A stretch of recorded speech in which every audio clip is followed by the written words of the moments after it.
Hello everyone, welcome back to the channel. Today we've got another Animal Crossing video coming at ya. And in this chapter we're going to talk about all the little tips and tricks that I learned along the way.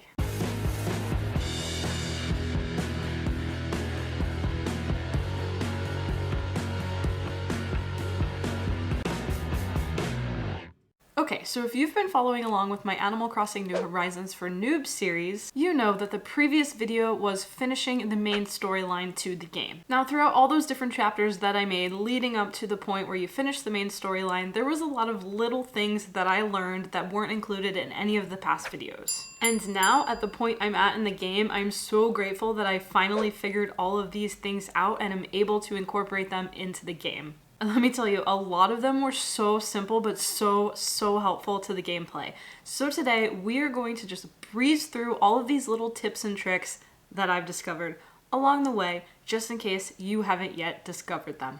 Okay, so first, let's start with the most simplest thing that I only learned very recently, and that's how to run. That's right, if your character is still walking slowly around the island, this is gonna change your life. I don't know why it took me so long to learn this, but all you have to do to run is press B and hold it down as you're moving. This seriously is going to change your gameplay if you don't already know it. Also, related to running, you can also make your character sneak. So sneaking is, of course, just moving a little bit more slowly. This comes in super handy when you're trying to sneak up on bugs. So what you want to do is have your net equipped, and then press and hold A. You'll see your character kind of squat down, and then when you use the joystick to move around, your character is going to sneak. So again, this is really helpful for when you want to sneak up on bugs, especially ones that run when you get too close to them. Next up, let's talk about how to move items around after placing them on your island. So when I first started and I placed an item and it didn't end where I wanted, I picked the item back up and then repositioned my character and tried to place it again in the exact position that I wanted. I recently discovered that you can actually move placed items after they're already placed on the map. So if you place an item and you want to push or pull it in one direction, all you have to do is go up next to the item, hold A, you'll see your character squat down, and then at that point you can push the joystick left or right to pull or push your item. Additionally, you can also twist your item around in different directions. So if you're struggling to place an item facing the way that you want it to, you pretty much do the same thing. You go up to the item, hold A, you'll see your character squat, but then instead of pushing the joystick left or right, push it up or down and you'll see your character spin the item around. So hopefully this little trick saves you tons of time when you're decorating your island. Here's another tip, especially for early players in the game. This is building your wardrobe. So through your gameplay, you're going to notice that Tom Nook at some point is going to make you build a wardrobe and customize it, I believe, if I remember correctly. Either way, make sure that building a wardrobe is a task that you do in the game. It's not just for decoration, it also has a function. So once you either DIY your own wardrobe or you find one somewhere on the island, make sure to place that wardrobe in your home because that is going to give you extra storage for all of your clothing. In addition to the extra storage, it's also going to be a place where you can change your outfit. So at first you might think that you have to be carrying around the clothes that you want to wear in order to switch outfits, but once you have a wardrobe, you can go into your home, go up to the wardrobe, and then all of your clothes are there, and you can change directly from that. Next up, one of my favorite tips is growing money trees. So if you haven't already figured out how to grow money trees, all you have to do is look for that glowing light in the ground where you dig up bells and then replant the bells back into that hole, and within a few days they will grow into a money tree. So basically how it works is that you get 3 times the amount of bells that you buried in the hole. Now when I first started, I was just plopping that 1K back into the hole and growing a tree that would produce 3,000 bells for me in a few days. And then I thought, why not plant 99,000 bells? So one of those days I had 99,000 bells left over in my pockets after I reached the cap of holding 100,000 bells. So I went ahead and buried that 99,000 bells in that hole. 3 days later, the tree produced 30,000 bells. So yeah, I lost 70,000 bells when I buried that 99,000 bells. Come to find out, the maximum amount of bells you can plant in those holes for a guaranteed 3 times return is 10,000 bells. Now, I've read that planting more is kind of a gamble. Sometimes it might actually produce 3 times the amount of bells that you do put in there. So if you put 99,000 bells in there, there is a chance that you might get 300,000 bells back, but there's more of a chance that you're going to lose 70,000 bells. That being said, it took me a hot second to figure out how to put 10,000 bells in the hole. I eventually discovered that going into your pockets, scrolling down all the way to the little bells icon, you could open that up and then it would give you options to pull out specific amounts of bells into your pocket. My advice is to just use the 10,000 bells. Every time you have a hole, take out the 1,000 bells, put it in your pocket, go in, grab 10,000 bells, and plant that. That way you'll get a guaranteed 30,000 bells. Next, we're going to talk about the axe. No, I am not talking about the axe that you knock trees with to produce wood. I'm talking about that sharp one. That axe, you'll find out, is not actually an upgrade the way the other tools can be upgraded. It actually chops trees completely down. So like me, you might have thought this was an upgrade, went up to a tree, chopped it, and the tree just turned into a stump. So at first this might seem kind of annoying, you might think you messed up,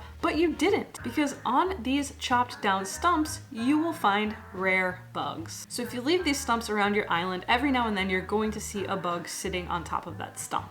This includes one of the most rare bugs in the game, the Rosalia batesi beetle. Now, when you see these bugs on that log, this is where, for example, the sneaking technique is going to come in handy, because if you just run up to these logs, the bugs will fly away. So make sure that you do employ that sneaking technique to get those bugs on those chopped down stumps. Next up, another fun tidbit that I didn't learn until I was well into the game, and that is that rain and snow water your flowers. So if you, like me, have created a garden on your island so that you can regularly farm and sell or transplant these flowers, you know how tedious it is to have to water them every single time. So now that I know that rain and snow can actually do this watering for me, I wait until it's raining or snowing to pick all of my flowers, sell them, and then I just let the rain or snow do the work. So make sure to definitely take advantage of the weather when growing flowers. Now we've got a couple tips on how to speed up some of the gameplay. You may have noticed by now that some of these